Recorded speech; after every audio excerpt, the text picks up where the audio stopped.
Welcome back to Wood for the Trees, our series of films about the future of British woodlands and forests. My name is Tom Barnes. I work in the British timber industry, but I'm also an environmentalist. For this film, we're going to focus on the quality of trees. We hear lots about planting of trees in terms of numbers and areas, and sometimes a little bit about species. But we don't hear much about the quality of the trees and their provenance. In other words, where do they come from? You might ask, why is it important to get timber from trees? Why not leave the trees in the ground to absorb CO2 and do all the good things that trees do? Well, I would argue it is important because simply absorbing CO2 is not going to get us out of the hole we're in. We need to dramatically reduce CO2 emissions, and we need to do it fast.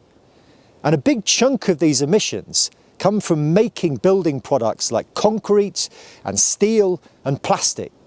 The good news is that these carbon-intensive products can be replaced in many situations by wood and other bio-based materials.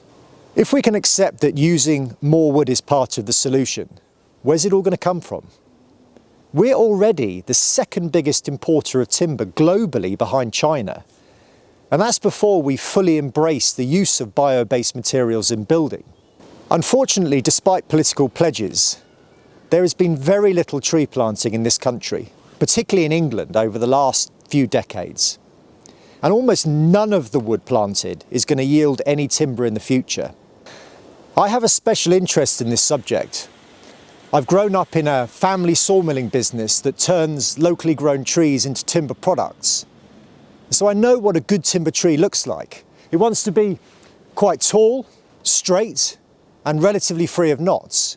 But what I don't know so much about is why one tree grows like that, but another one doesn't.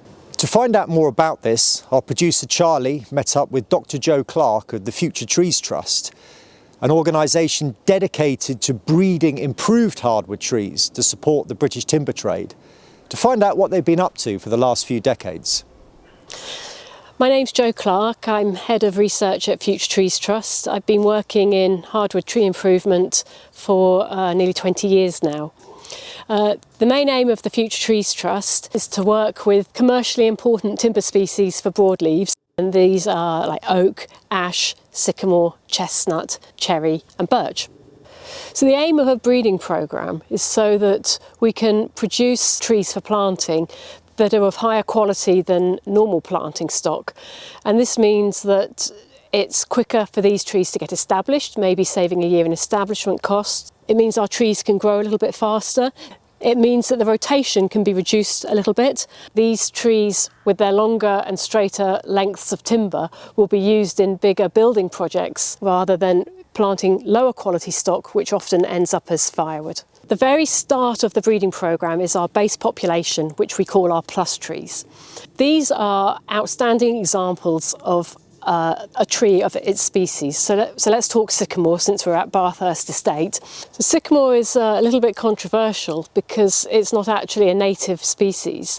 It's what we term naturalised. It arrived around 1600, but it's naturalised by its own efforts right across Britain.